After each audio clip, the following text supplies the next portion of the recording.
Hi guys.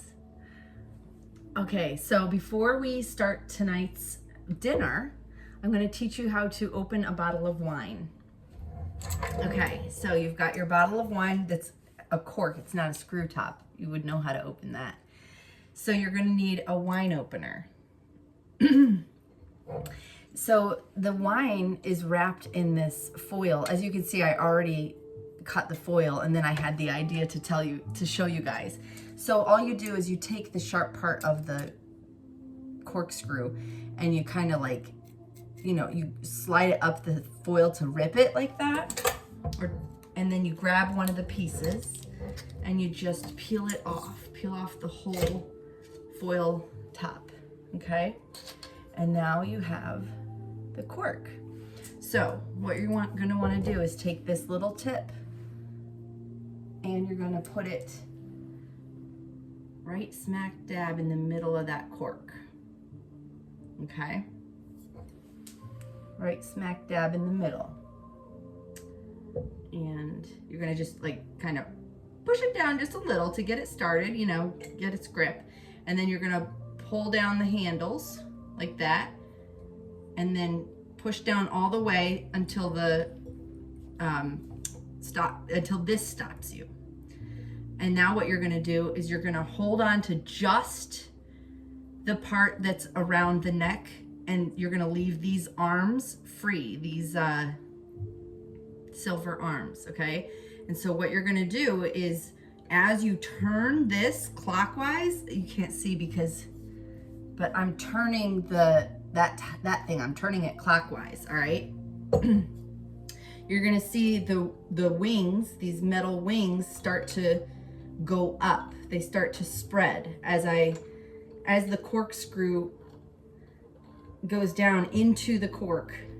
Then when those get all the way up to the top, all right, see how they're all the way up to the top now? That's when we're gonna grab them. Here, if I put it over here, can you see? All right. All right, we're gonna grab these two things, these two wings, and we're gonna slowly push them back down at the same time, and it pulls out the cork. You see what's happening? It's pulling out the cork. All right, and you push them all the way down. And then what you do is you grab the whole thing and you can kind of like ease the cork out the rest of the way. And now you've got the cork on here, and remember to always undo the cork from the corkscrew. You can use these to either stop up the wine again when you're done, or if you have an Aunt Sally in your life, you can just ask Jesus to provide a wine opener or a wine stopper, and then Aunt Sally will come over with one that she found that has crystals in it. And there you go.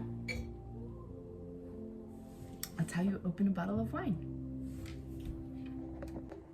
Okay, I'm very excited about tonight because spaghetti pie is something that I think I made it up, and then I found out that I actually hadn't made it up. It was already a thing. So this is my version that I made up, but I'm sure that other people also have recipes for it. It's called spaghetti pie, and it is just delicious. All right, let's get started with the ingredients we'll need. We're gonna start out with a 9x12 baking dish. All right, what else do we need? Let's find out. All right, to start off, we're gonna need approximately 1 pound of ground beef. It can be a little over or a little under. Nice. I got this ground beef at the farmer's market. It was a great price, $6.29 a pound, and 80% lean. And it is from the, where does it say? Well, maybe it might not be from Amish. I thought it was. The next thing we will need is a box of pasta. For spaghetti pie, I like to use angel hair. You could use thin spaghetti too, but my recipe is angel hair for sure. You really use any kind of noodle. All right, good. And we're gonna need at least 1 can of sauce or jar. Perfect. And always we need butter. And for this recipe, it calls for a shit ton of butter. Oh, heck yeah. This is called roll butter. It comes in a big clump. It comes in clumps even bigger than this, but for some reason, it just tastes like heads and shoulders above regular butter.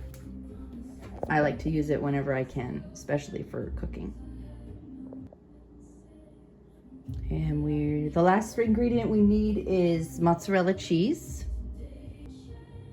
Nice. All right, that's 4 cups mozzarella, a can or jar of red sauce, a shit ton butter, about 1 pound of ground beef, and a box of pasta. We are also going to need a pot to boil our water in. All right, that's great. Let's get started. Okay, we're going to start by filling our pan with water and preheating the oven to 350 degrees.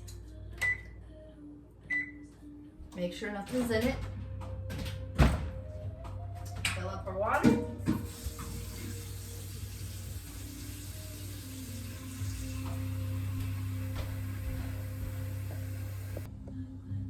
All right, I always put some oil. I use olive oil. I know Brody uses avocado oil. It doesn't matter, just any kind of cooking oil into the water. And I also add some salt. Salt adds a flavor, and it also helps the water boil faster.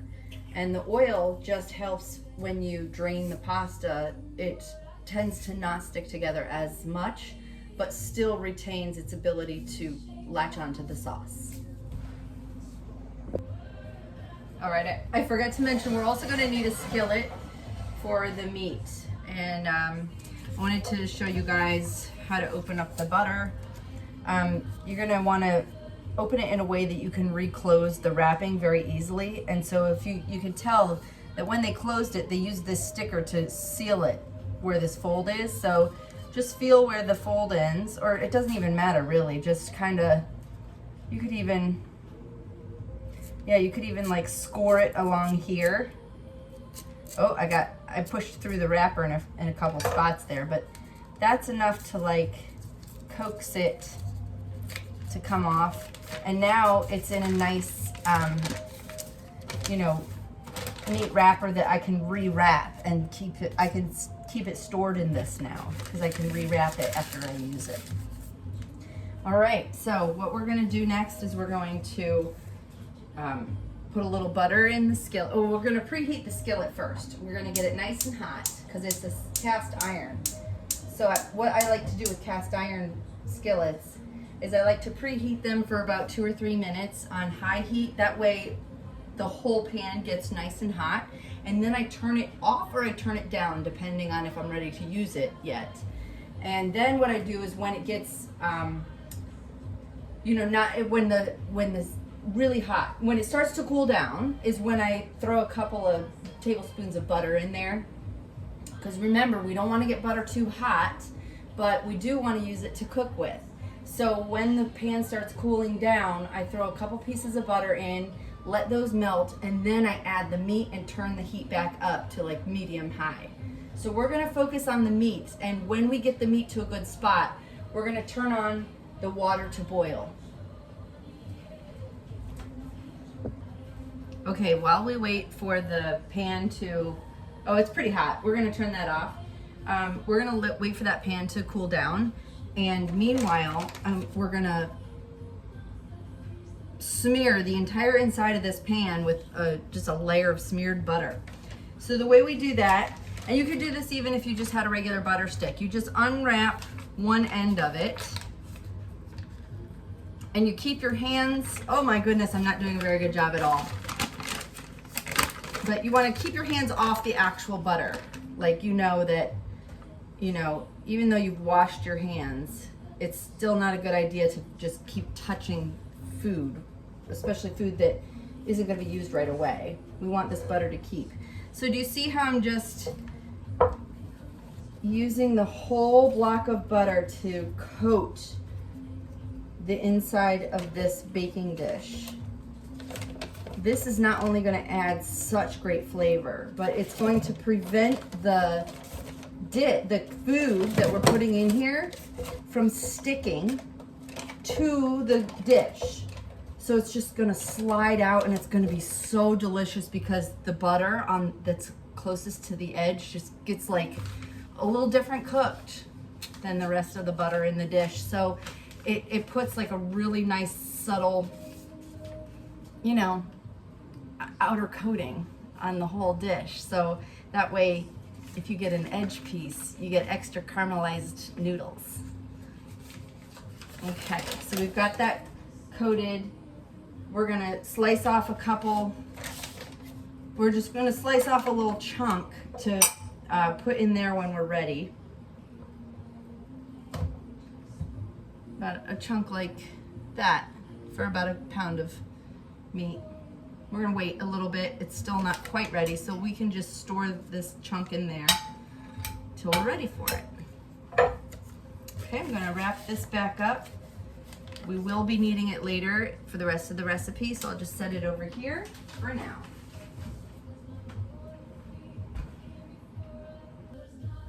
All right, you guys, I just realized that we're gonna need a bigger skillet because I forgot we're going to be mixing the sauce in after we cook the meat, and it's like 1.25 pounds of meat, which is significantly more than just 1 pound. So I put a trivet on the counter so I can move this hot pan over here, and we'll start the process over with this one by preheating it for just a few minutes on high, and then we'll do the same thing. We'll turn it down and melt some butter, and then we'll be ready to go. Okay, while we wait for the new bigger pan to preheat, we're just gonna slice off some sections of this big block of butter. We're going to be using them to mix in with the noodles. So I would say we would need, that seems like it might be like 2.5 tablespoons, I'm not sure, but that's a chunk of butter right there, okay? And then we're definitely gonna need another one of those, so let's do another one. All right, we got another one plus a little extra doohickey on there. So we got 2 of those. I think, you know, those mac and cheese boxes always call for 4 tablespoons, and we've got at least 4 tablespoons there. And I think that this box is probably double what that is. So I wonder if we'll just do 2 more. You know, we'll slice 2 more. We'll just use 3, and then we'll toss the 4th one in. If we change our mind at the last minute, it'll be there for us. How's that? Okay, we'll slice 2 more. Well, that one's pretty big, yeah. We might just stick with 3. That was pretty thick. You know what? I'm gonna call it. And you know what? This butter's really, really good, so we don't need extra. We'll stick with those 3. That looks like a good amount of butter to mix in with our box of pasta. All right, and so the way you wrap this up is you just roll it and then fold the sides in, and then finish rolling it. And then when you set it in the fridge, if you set it on top of its own wrapper, it stays closed. All right. It's time to turn off our pan. It's nice and hot. Okay, now while we wait for that to cool down so we can put our butter in it, what we're gonna do is we're gonna start the water to get it to boiling. That way when our meat is at a manageable spot, our water will be boiling and we'll be ready to throw the noodles in.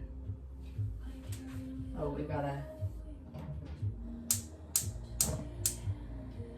put that on high. That's cooling down. The oven is preheated to 350 degrees. All right. Okay guys, the pan is ready to accept the butter. So this is the little piece we had set aside to cook the meat in. Oh yeah, that's looking good. Oh, that's perfect.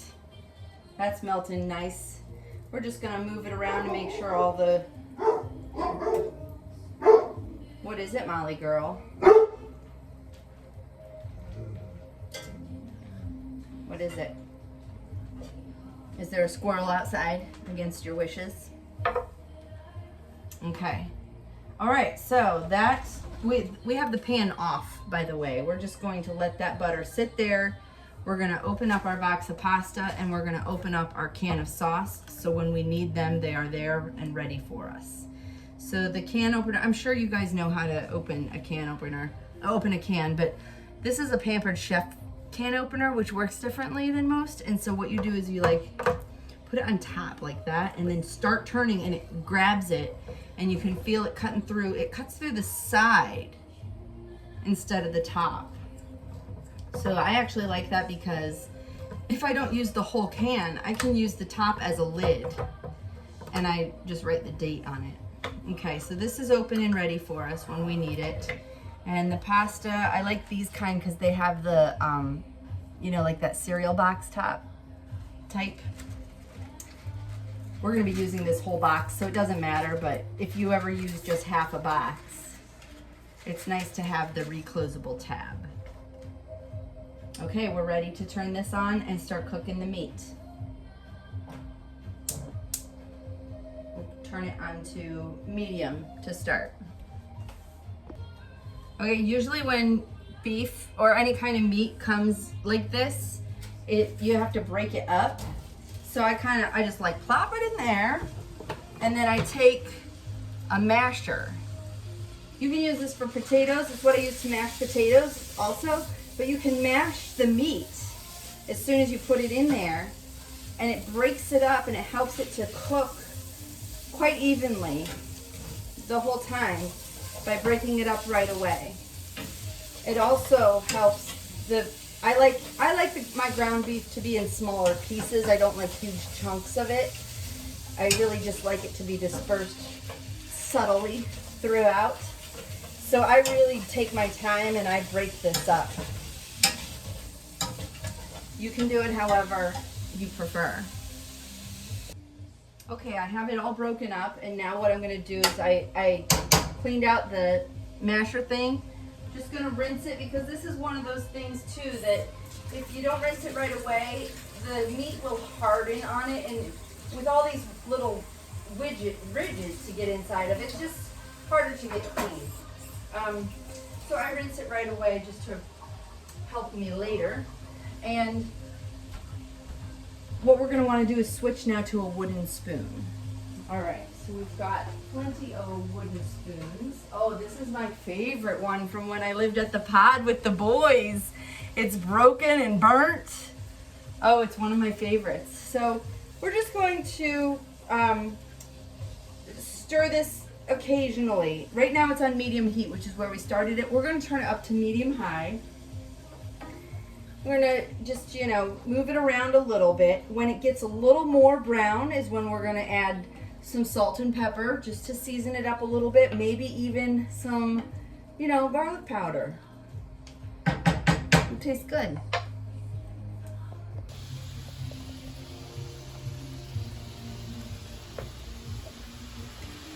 Well, we've got our dinner going great on the stove right now. The water is almost boiling and the meat seems to have a lot of grease. So what I'm gonna do is I'm gonna wait to see how much grease is left at the end, because I may decide to keep the grease and just give away, like only use 2 of those things of butter and keep the grease. Because if there was no grease, I would use all 3 of those things of butter, but grease really does add great flavor.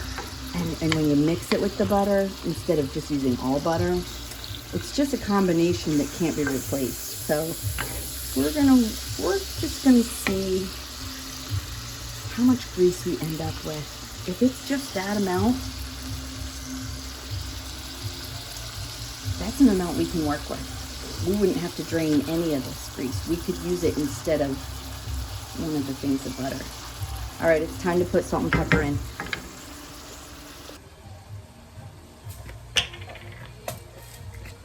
All right, salt, you just go all the way around the edges. So, all the way around the edges, and then in the middle. All right, same with the pepper.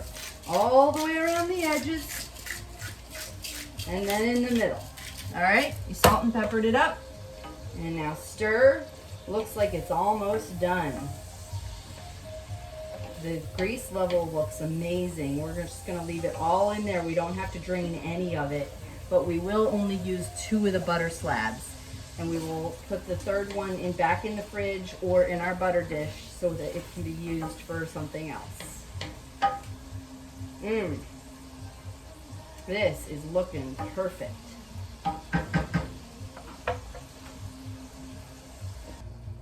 Okie dokie, now it is time to add the sauce to the meat.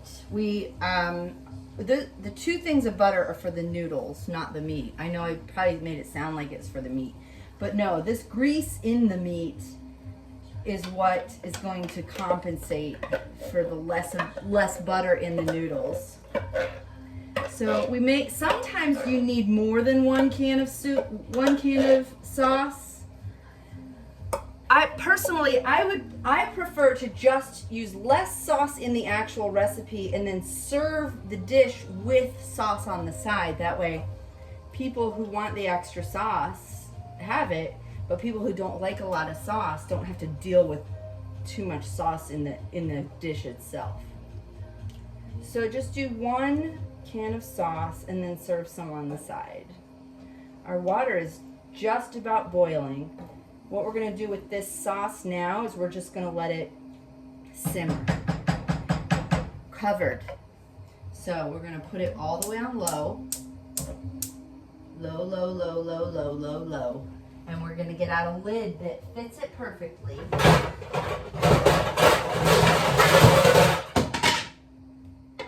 And leave it there, okay? The lid helps to keep the flavors in. If you let the steam just dissipate into the air, the steam carries flavor crystals.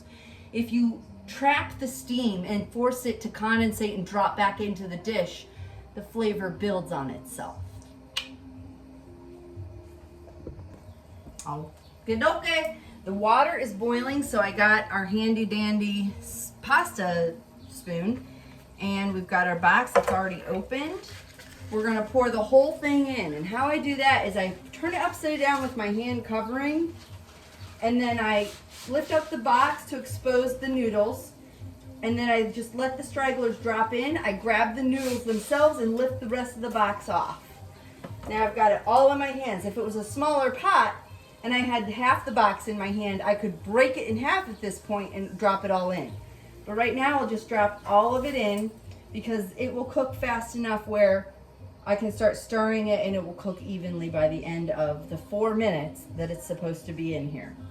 So let's stir it first and then we'll set the timer for 4 minutes. That way we're sure that all of the noodle has had all 4 minutes. I like the pasta to be al dente. So that means, al dente means just a little on the firm side.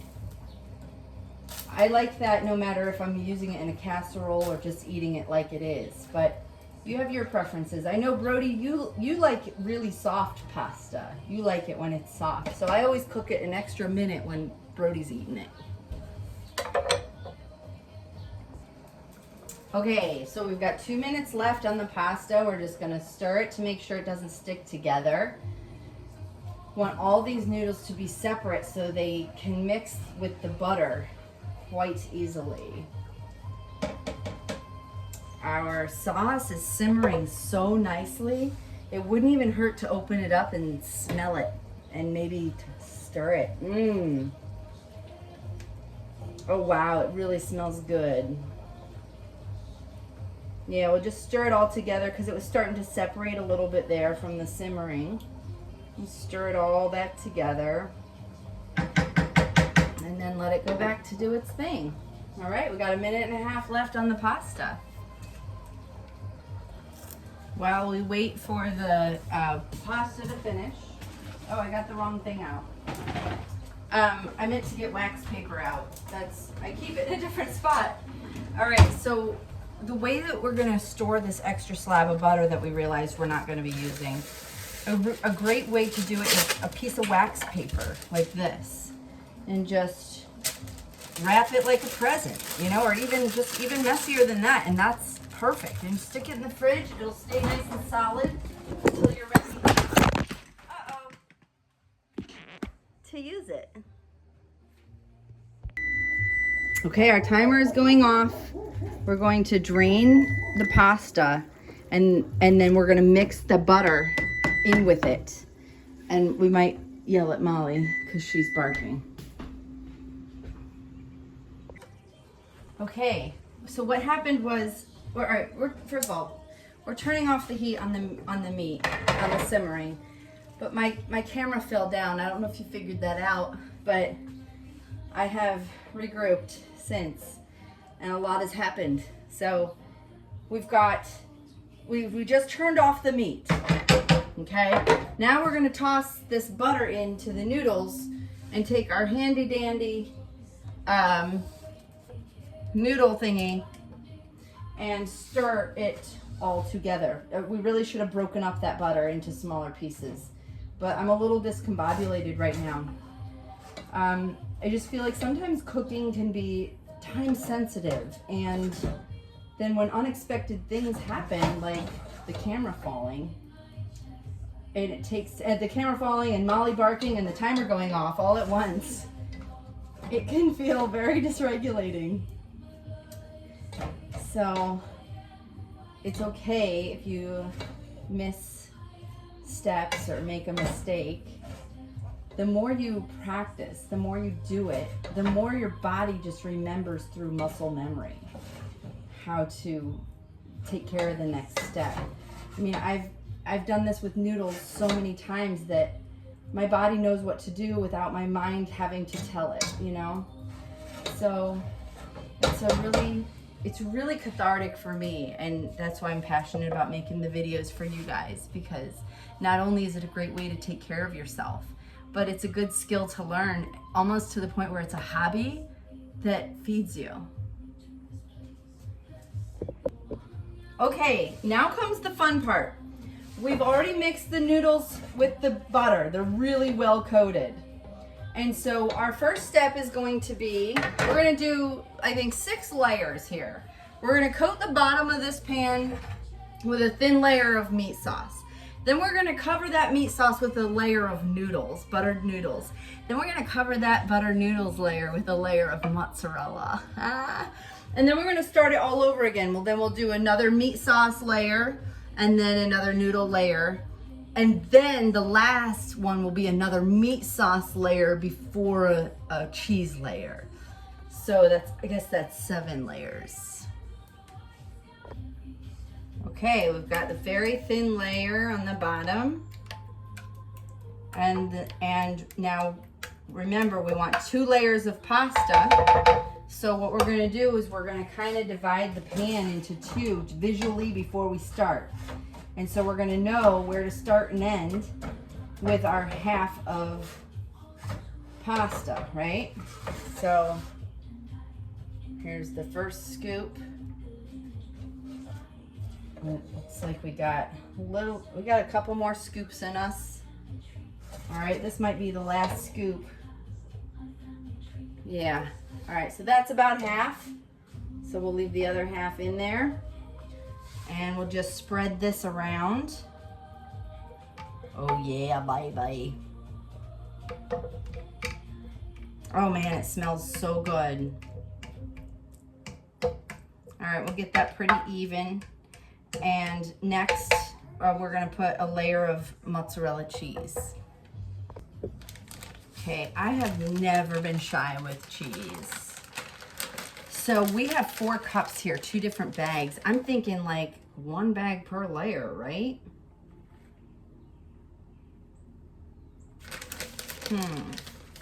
I did get different cuts. I got the thick cut,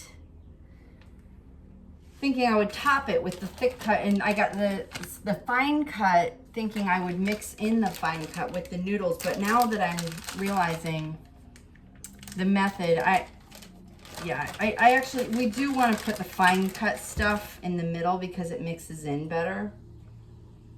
I don't know if we're gonna use all 4 cups of this mozzarella. I know we're gonna use more than this, but we'll just see. You kind of like feel how much you want to be in there, right? It'll tell you. You just keep doing it until you know it's enough, all right? And we're getting there. We're really getting there. I think that's enough. I think we're ready for the next meat layer. So what we're gonna do is we're gonna take this pan of meat, even it out, kind of divide it in 2, because remember we've got 2 more layers of meat to do. So visually we've split it in half, so we're gonna take one of these halves and scoop it onto our casserole, maybe in 6 different plops, you know, just to keep it kind of even. Maybe more than that. But just, you know, just keep it, try to keep it as even as possible, you know. So every bite has a delicious piece of meat in it.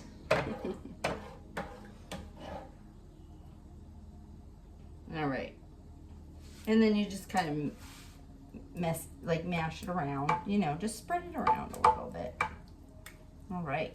Yeah, that might have been a little too much cheese, but we're not afraid of cheese. All right, so our next layer is going to be the rest of the noodles. At this point, we can just dump the whole pan on. Oh yeah, baby. Oh, get every last noodle out of there. And spread her all around. Oh my gosh, this is gonna be so good.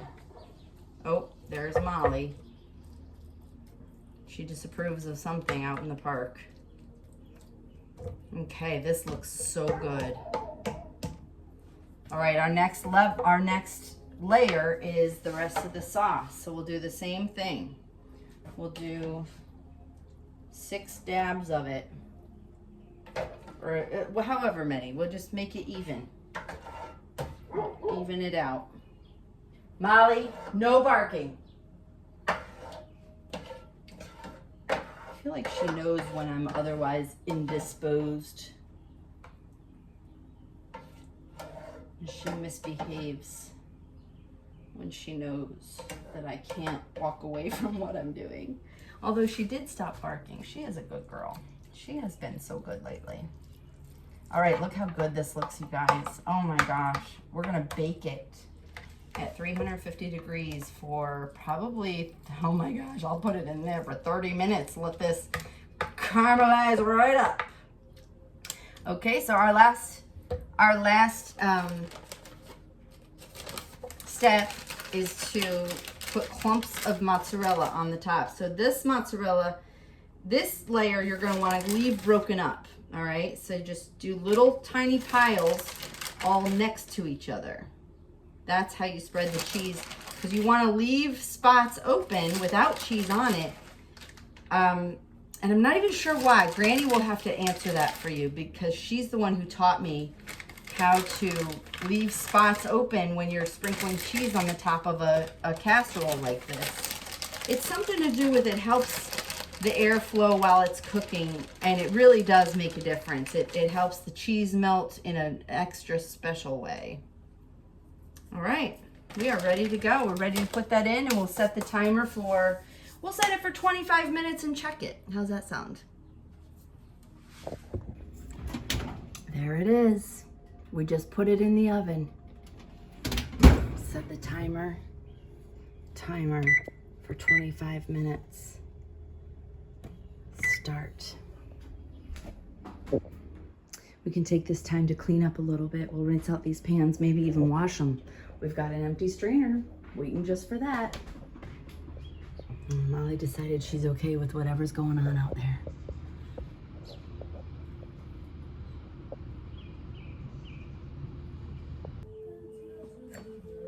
A red wine toast to Emma, Aunt Emma, and red wine. Cheers.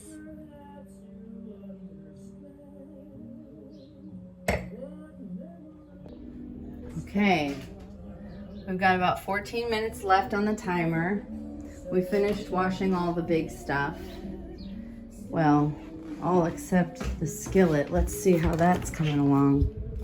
Oh, still hasn't been found. But as soon as it is, it'll have its first initial rinse. And then I'll wash it and heat the fuck out of it to sterilize it.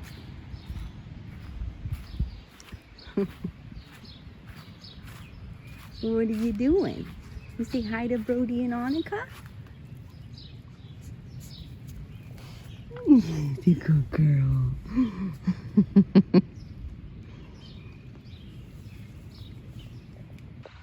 Molly, you want to come lick the pan? Come on, come lick the pan.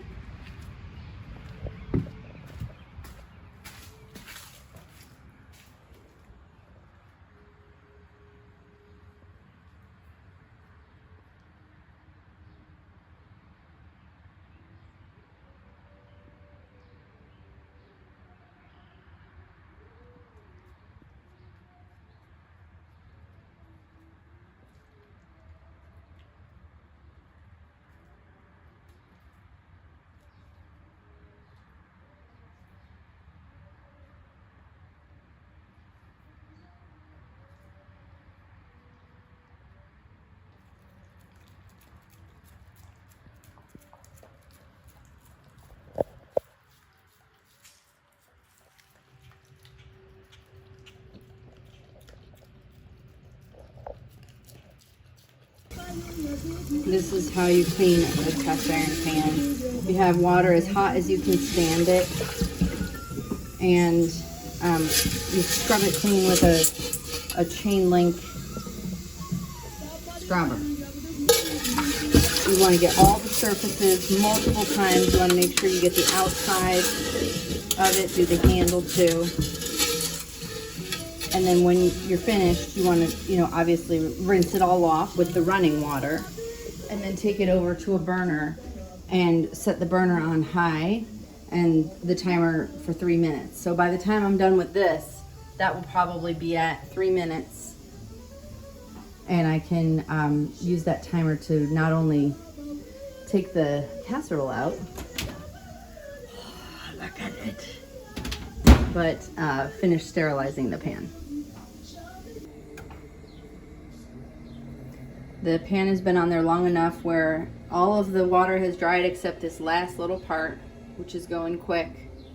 Once that goes, the pan will start smoking, and that's when I know it is clean.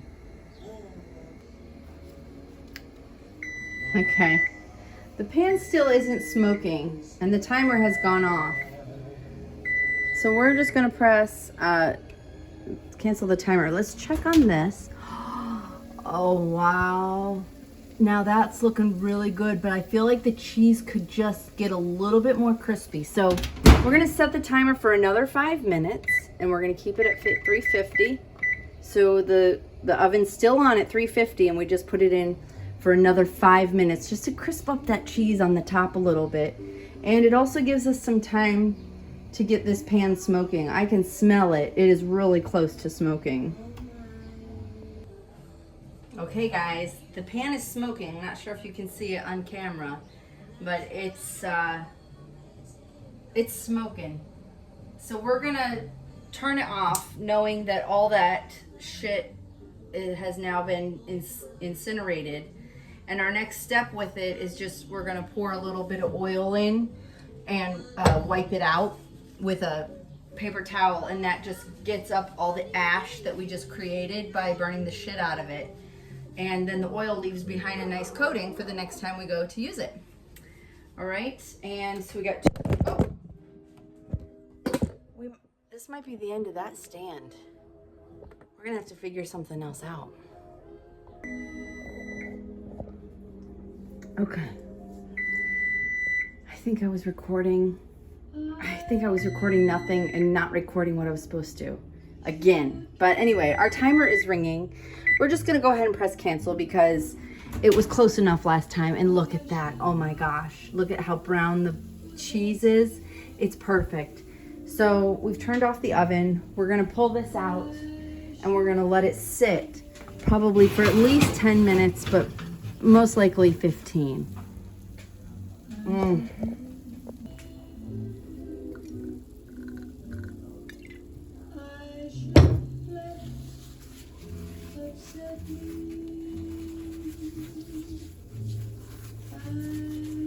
I should have used a bigger paper towel because this one is burning me.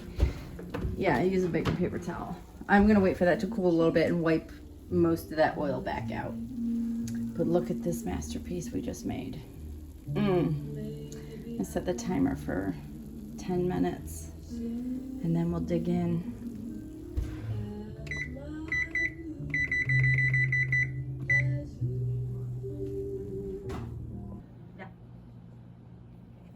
Okay, we are. How about a shit sandwich? Oh, are you afraid of hatchets? Yeah. I don't care how intimidated by it you are. It represents the truth. It's a hatchet. End of story. Listen, all jokes aside, you got this.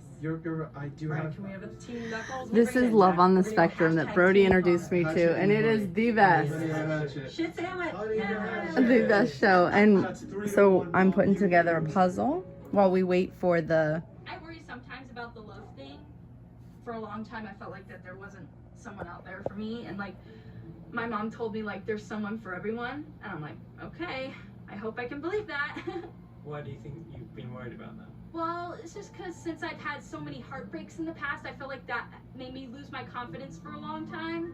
I was in a relationship in middle school, but the thing is, he didn't really feel the same way, and he kind of broke my heart in front of the class. In front of the class? Yeah. He just basically told me he didn't like me that way in front of the class, and that got me tearing up, and it was hard. I feel like that memory often brings me back to it, you know, like especially in the dating process. I feel like that always goes back to that memory of what happened to me like many years ago. My heart loves to sing. Oh my God. Madison Be Mine. It's just like a conversation art. Yeah. And I love to get conversation arts. I love conversation hearts so much on Valentine's Day. Yes, it is true love. Be mine, Madison. All right, our timer's about to go off, so we're gonna head upstairs because I am so excited. Oh, perfect timing. So press cancel on that, and we'll grab this knife. Is kind of a good shape to cut right through this, and I'll just cut 4 rows by probably 2 columns. So I'll cut it 4 ways this way,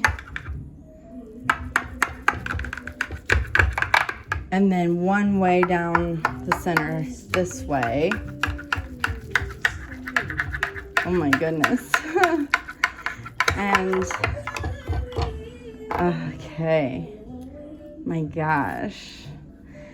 And I have a plate ready, so let's just get a spatula. Let's see here. Oh my gosh, let's take this piece right here. Oh yeah.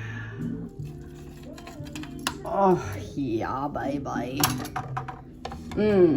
Usually I would make garlic bread with this, but I didn't. I didn't do that tonight, and that's okay. It's still gonna be absolutely delicious. Okay, here we are in the family room with our puzzle I'm gonna find a really perfect one. and our Love on the Spectrum. Okay, I chopped it all up with my fork, and look at these caramelized edges. Oh my gosh, look at that bite. Oh, it's gonna be so good. It's too hot for me to eat, but I can just tell how delicious it is. It's good, but I need something else. Okay. Also, this is a good time to ask about prices. That might help make a How decision. much is it? Oh, they're $2.99. $2.99? Like $1? Wouldn't be in business very long if I did that. But 299. $299.